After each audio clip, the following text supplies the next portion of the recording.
So I'm just, oh my God, what'd I do? I'm thinking speeding ticket, no, I paid that. I'm thinking, the tags are good on my truck. I mean, a million things going through my brain. But one possibility stood out from all the rest: Josh's ex-wife, Esther Wadley. Since their divorce almost 3 years earlier, Josh and Esther had been locked in a bitter battle over custody of their daughter. As bad as the divorce was, I actually got thinking she set me up, that she's put drugs in my car. And I actually went out to my vehicle and I crawled underneath it. I tore everything out of the glove box, under the seat. I mean, I looked everywhere. Nothing. Set up or not, Josh was waiting when the unmarked car arrived an hour later. We asked him to come out and sit in our vehicle with us. He was a little hesitant to sit down and talk with us because we wouldn't tell him what we were there to talk about until we were in private. So, I mean, I'm just bewildered. I'm not handcuffed. I haven't read read my rights. Josh's suspense didn't last long, and as it turned out, he had been set up, just not the way he expected. I said, well, Josh, I hate to tell you this, but I've been hired to murder you.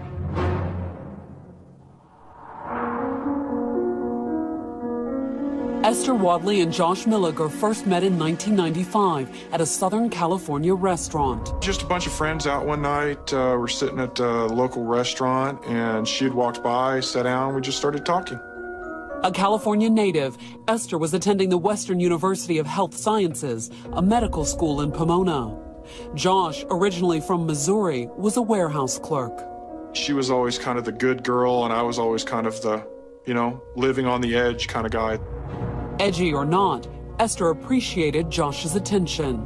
I think she was very insecure about herself. She had brains, and she's a very pretty woman, but she was insecure.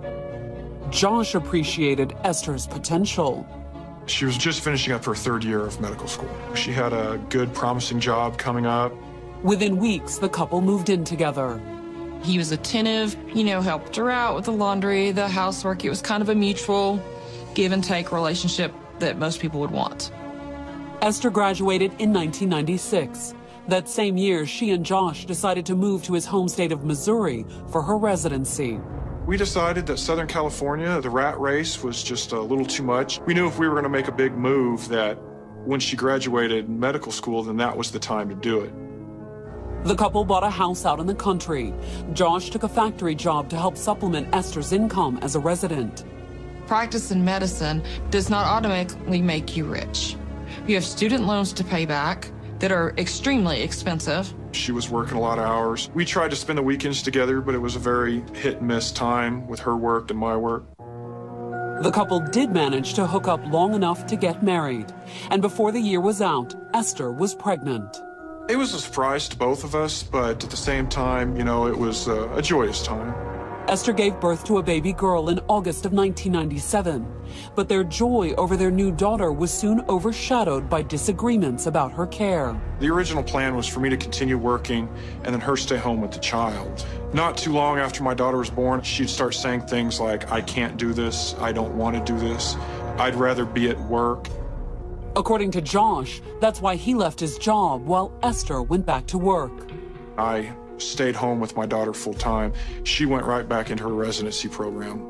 However, Esther told her friends and family that Josh quitting his job wasn't her choice. Well, she told me, his words were, why do I have to work? I'm married to a doctor. Being a doctor at the time, we were very financially set. Over the next 3 years, Josh stayed home. Esther supported the family financially, with occasional help from her parents. She supported him. We supported him, too. She had a job 24/7.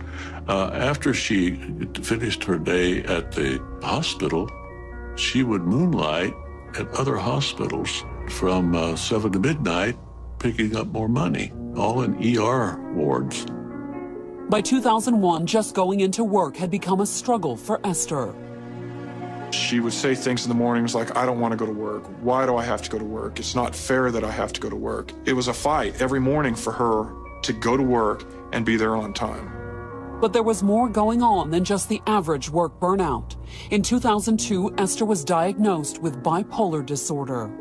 Some days she would be so lethargic you could barely get her to talk, and then 5 minutes later, boom, she'd be running 90 miles an hour. And the bipolar disorder only exacerbated the problems between Esther and Josh. She did resent the fact that he just quit working after she had the baby.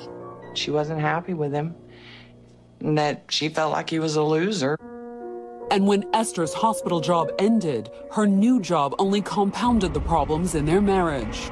She was under contract at a prison in Jefferson City when they were needing a doctor to come up and tend to the inmates. But in June of 2002, the prison contract came to an abrupt end. She said that there were problems with prisoners there and that they just couldn't have a woman doing that job.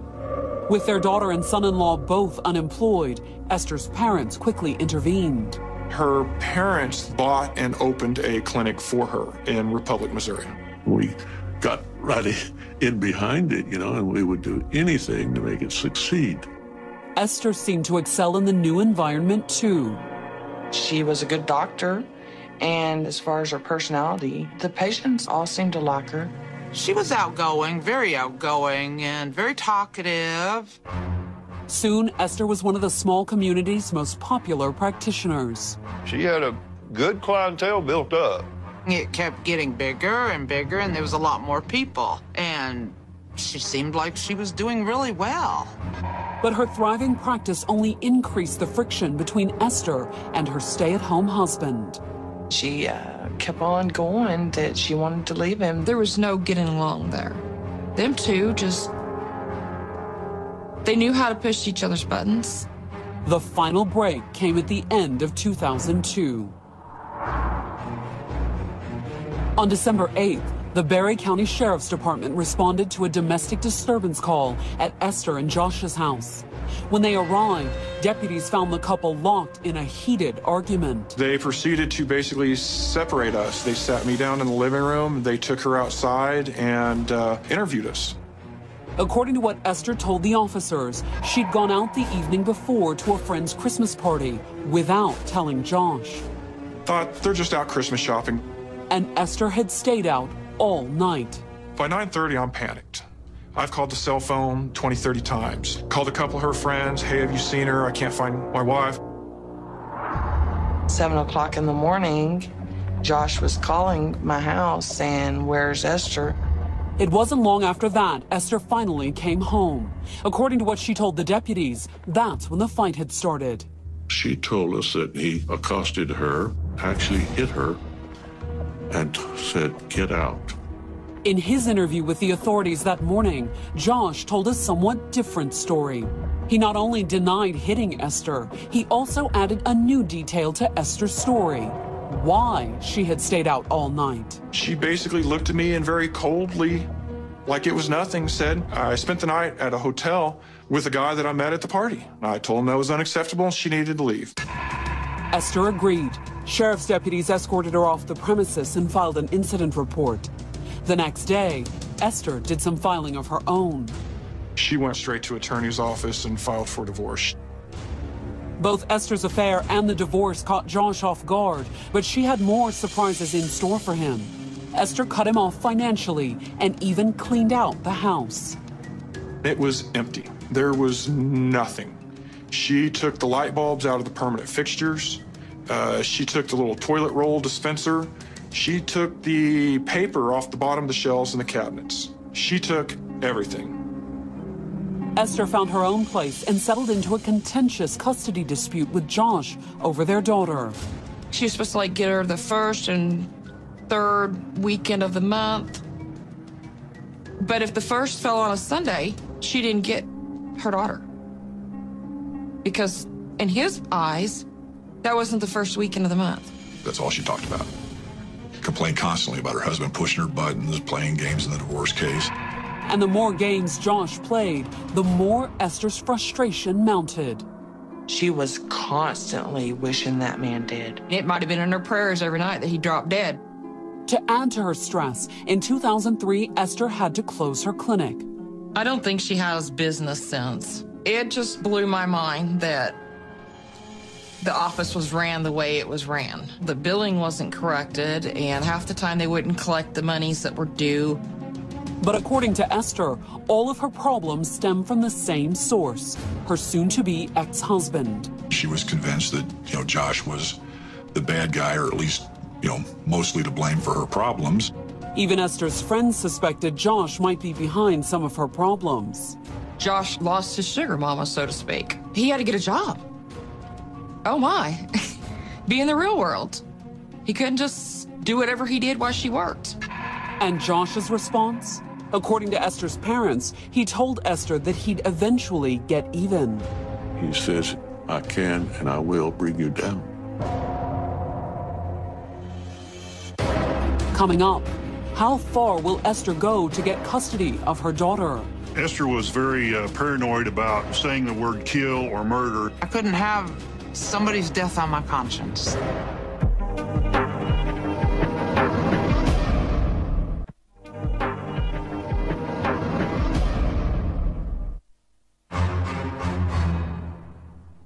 Fall of 2007. The past few years had been busy ones for Esther Wadley and Josh Milliger.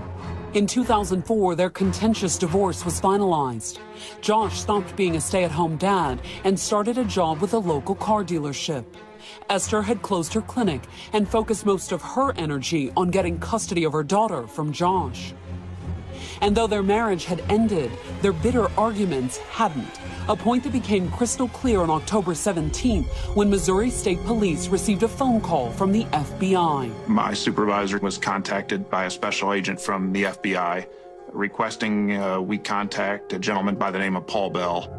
Bell had called the FBI earlier that afternoon, and he claimed to have information about a murder plot. A former doctor of his by the name of Esther Wadley had contacted him within the past couple of weeks, requesting he find a hitman.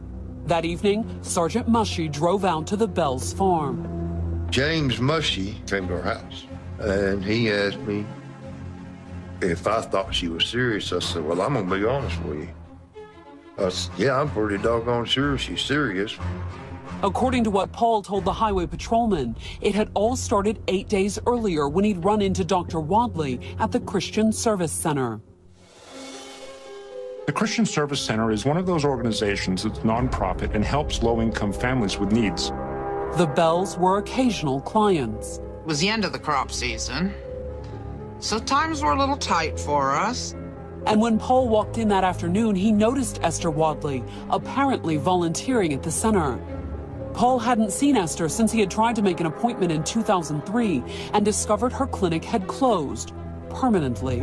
I called one day to make an appointment, and there was no doctor no more. I had missed her. I thought of her as a friend, more so than a doctor.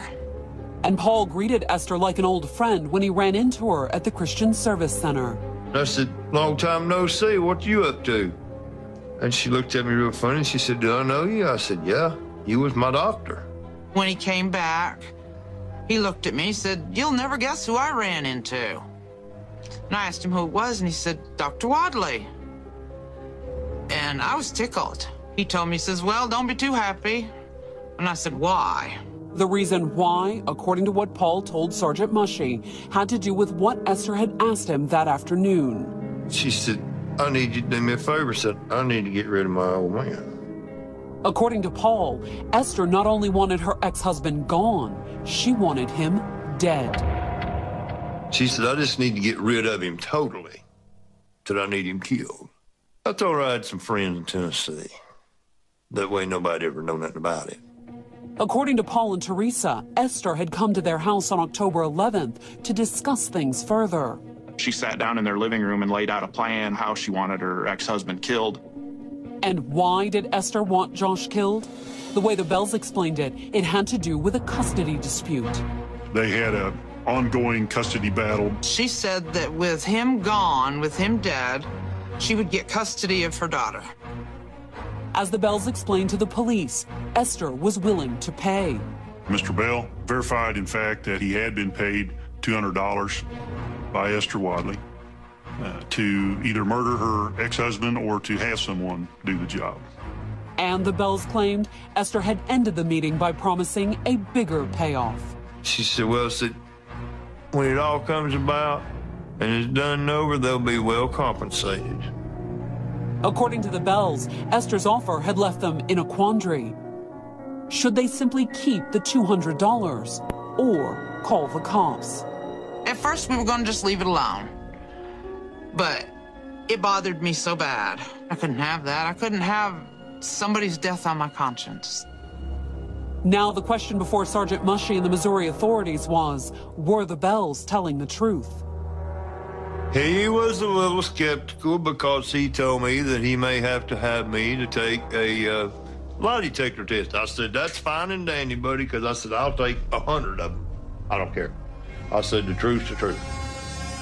Then Paul Bell slid a small stack of papers across the kitchen table to the sergeant. It had a picture of Josh. It had a picture of her daughter. And a handwritten piece of paper that gave Josh's full name, his address, the date of birth, where he worked, a description of his truck. Sergeant Mushy asked Paul Bell if he would call Esther. When it comes to evaluating the truthfulness of an informant, you simply have to verify that in any way you can. Bell agreed, and Sergeant Mushy recorded the ensuing conversation. I just wanted to see if you want to meet my buddy. Well, I think that would be a good thing. On the tape, Esther was evasive, but it was enough for the sergeant. After he provided me with the paper documents and made the phone call, I was convinced that it was a legitimate case. An arrest would require more evidence, however. Recruiting Sergeant Mike Rogers to play the potential hitman, the investigators returned to the Bell farm the next day. We placed another phone call to Esther Wadley to try to facilitate an undercover meeting that afternoon. My buddy's here.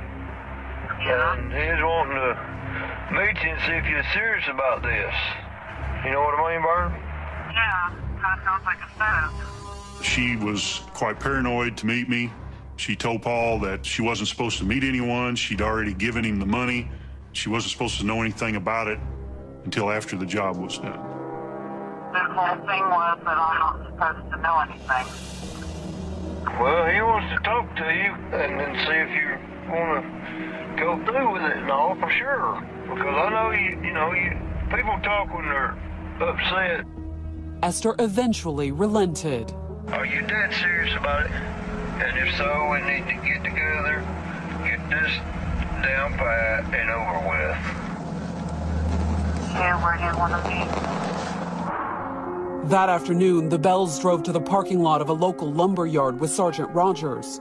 Rogers was wearing a wire, and Sergeant Mushy was nearby to monitor the conversation. I was in a undercover surveillance vehicle watching. A little before 3, Esther pulled into the parking lot. Esther got in the vehicle, and Paul immediately told her, well, this is the guy that is going to do the job. He introduced me as an old friend who was experienced in black operations from the military. Introductions made, the undercover officer moved on to the next step, confirming that Esther wanted Josh dead. He said, but let's get down to basics. Let's get serious. What do you want done? And she hee-hawed around a little bit. Esther was very paranoid about saying the word kill or murder. Sergeant Rogers forced the issue. She had given Paul a picture of Josh Milliger and written his address and license plate number on the picture. And I showed her that picture and I said, this is the guy you want taken out, right? And she said, yes. But she balked again when Rogers asked for money. She stated that Paul had the money and call her when the job was done. The meeting was over. But as Esther drove away, Sergeant Rogers was confident they'd gotten some incriminating statements on tape. But thanks to a technical glitch, the tape was blank. None of the exchange had been recorded. Our surveillance vehicle, it was still using VHS tapes at the time, and the VHS tape was chewed up by the machine while we were trying to record it.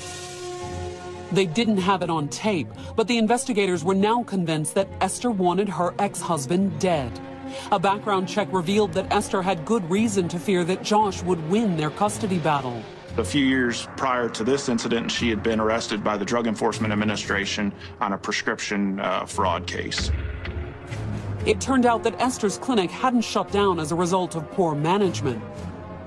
According to the indictment, Esther had written unnecessary prescriptions, providing patients with illegal amounts of painkillers.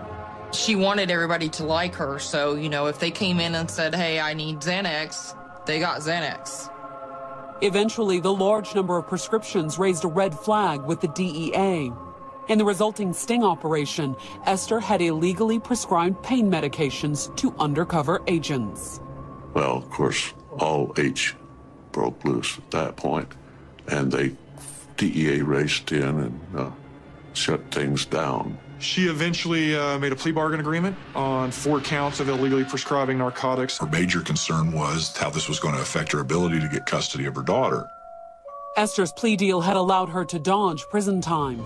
Instead, she was sentenced to 5 years probation. She also had to surrender her medical license and ultimately close her clinic. And just as she feared, the drug conviction had also cost Esther custody of her daughter.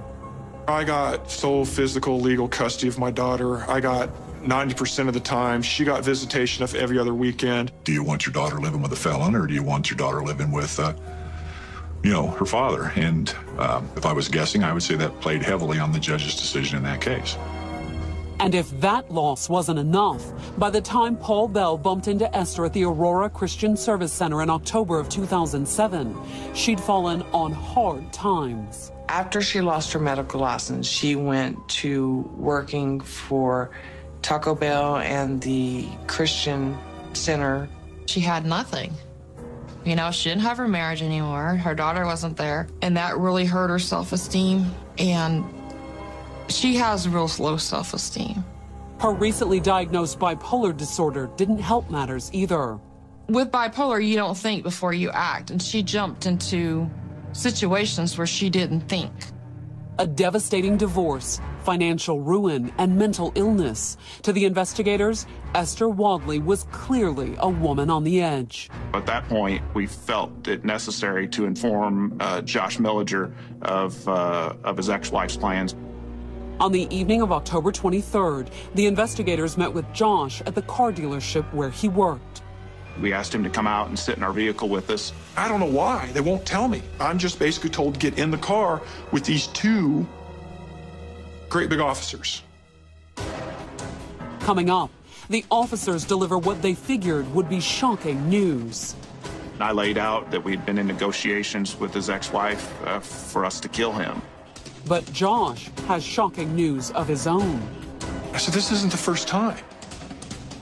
And they were just bewildered. They're like, what do you mean this isn't the first time?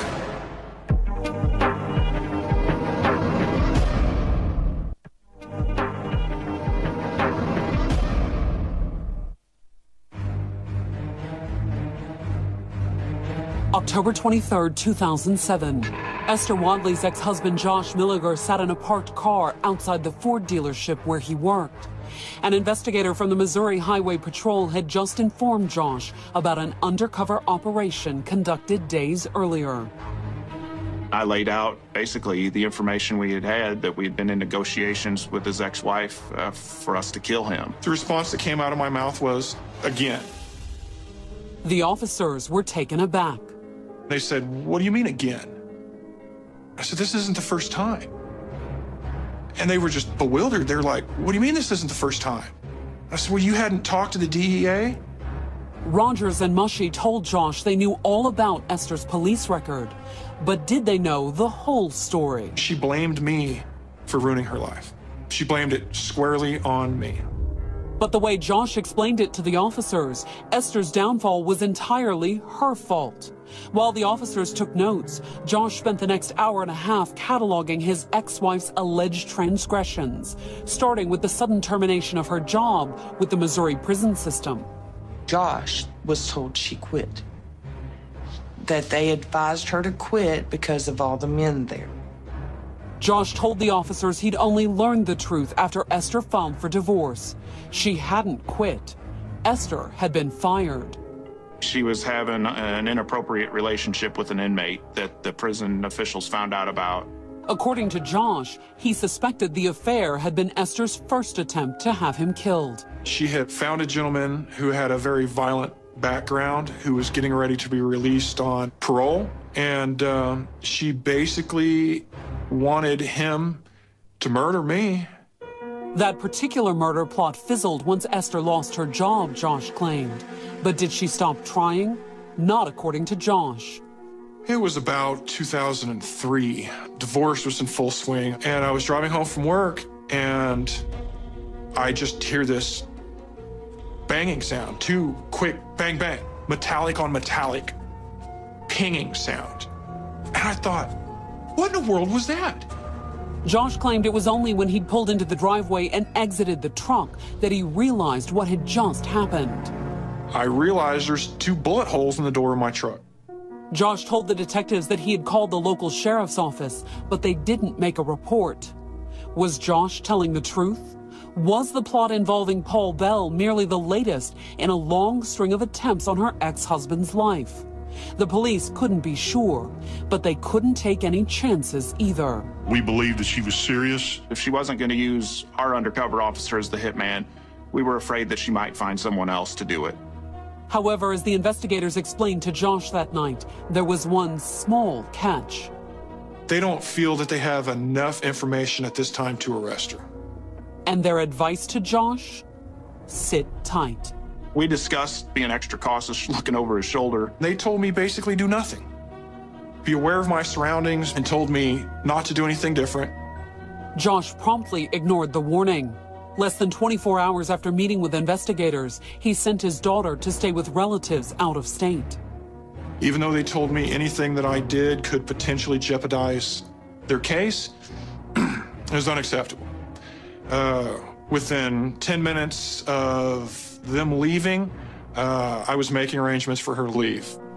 Unaware that Josh had already potentially jeopardized their case by sending his daughter out of town, Sergeants Rogers and Mushy continued to build their case against Esther. Sergeant Rogers had other telephone conversations with her, trying to put the plan together, mainly for her to give some more money to us. I ain't done it for nothing, and that's what I've got so far is nothing. Do you understand that? I mean, does that not make sense? Esther was extremely reluctant to close the deal with the hitman over the phone. Dr. Wadley was very cautious in what words she had used. She wanted to meet privately. What she wanted to do was make sure by meeting me personally on a one-on-one basis that I was not a police officer. I wouldn't have had a problem in doing that other than what she had in mind is not how you conduct business. Slowly, over the next couple of weeks, Sergeant Rogers worked to gain Esther's trust. But the first weekend in November, the investigation suffered a serious setback. Esther discovered that her daughter was out of town. She got visitation of every other weekend. My daughter was out of state, so I missed the drop-off. According to Josh, the result was a confrontation outside the Ford dealership. She comes flying in, slams on the brakes, and jumps out of that car. And she's just, where's my daughter, da-da-da? I mean, just screaming at me. And when he explained their daughter was out of state? She goes, well, I'm going to take you back to court. I mean, she just went belligerent on me. Got in the car and drove off. On November 29th, Esther had her final phone conversation with Sergeant Rogers. In it, she essentially canceled the hit.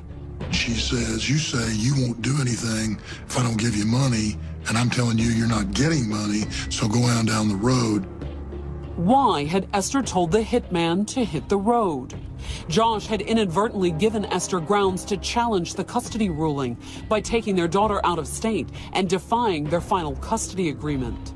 We have what's known as the abducted child law, and that law prevents a person who's been involved in a divorce from taking a child out of the state without the permission of the other parent. Esther said, I'm going to go to the prosecuting attorney and try to get criminal proceedings brought against him for denial of visitation. And if Esther called the whole thing off, wouldn't the case against her collapse too? The state law in Missouri is that if you do show such an obvious renunciation of purpose, that in and of itself is a renunciation of the conspiracy. But she'd never get the chance to file denial of visitation charges against Josh. On December 3rd, officers from Missouri Highway Patrol and Aurora City Police knocked on Esther's door. Dr. Wadley answered the door, and I told her that she was under arrest for a conspiracy to commit murder. she went quietly. There were no protests and no questions. You could almost feel her melt when you put the handcuffs on her and she knew what she was being arrested for. Coming up, the case goes to court. Esther had taken significant steps to have her ex-husband murdered. But can prosecutors make it stick without testimony from a key witness? The man that was supposed to do the hit, why didn't he testify?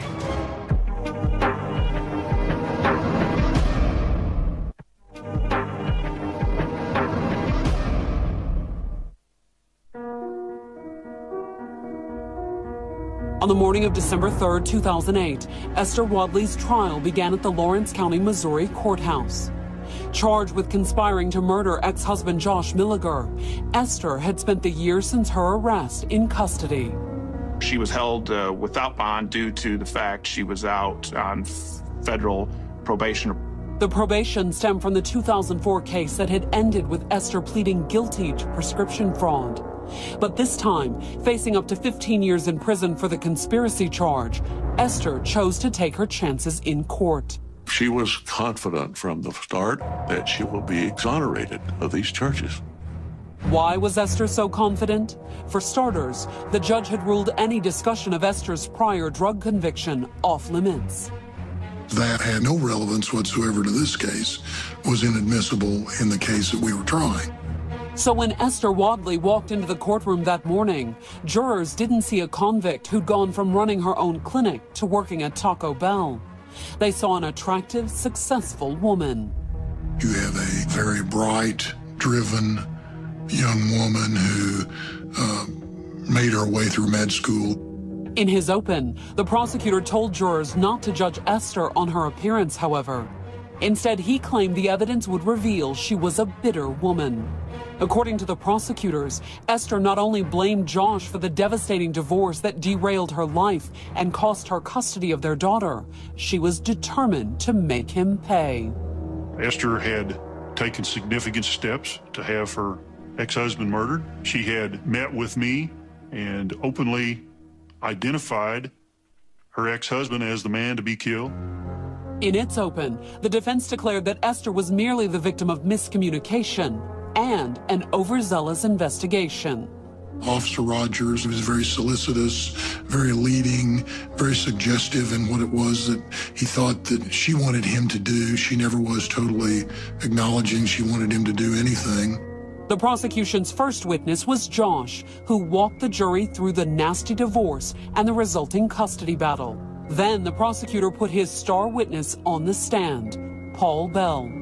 In his testimony, Paul detailed how Esther had approached him at the Christian Service Center and supposedly asked for help hiring a hitman. She said, I know you've got friends, and lots of them. And said, I know you know someone that can do the job. I said, yeah, I probably do. Paul Bell is one of those kind of people that likes to please other people, and he could please Esther by doing what she wanted.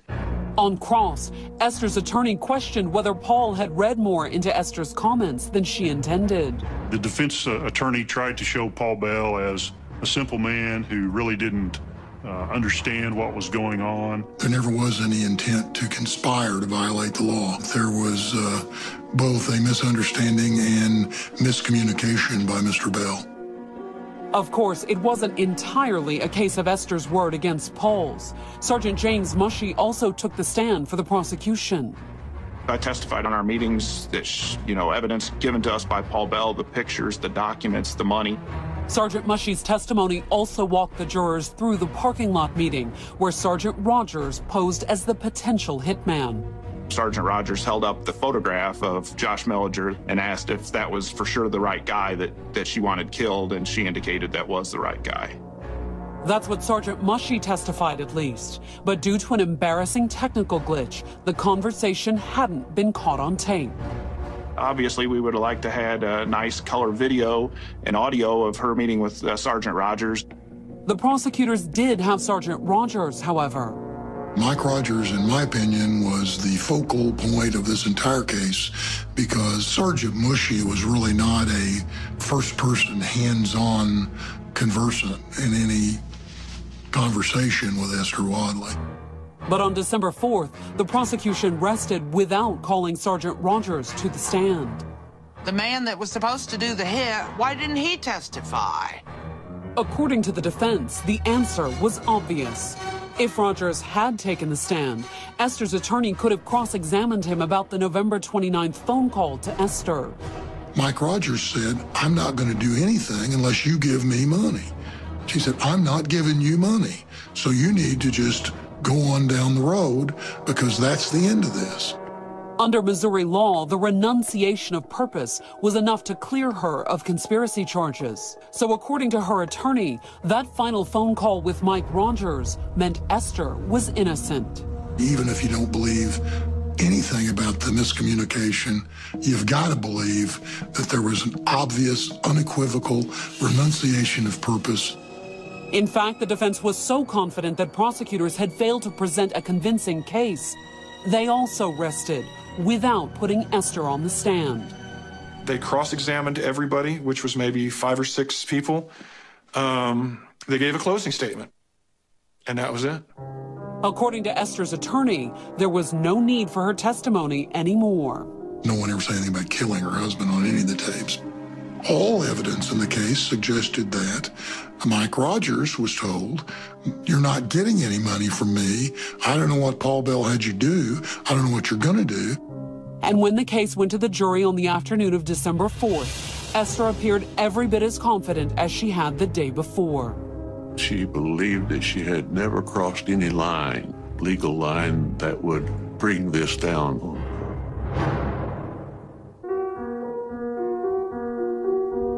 December 4th, 2008.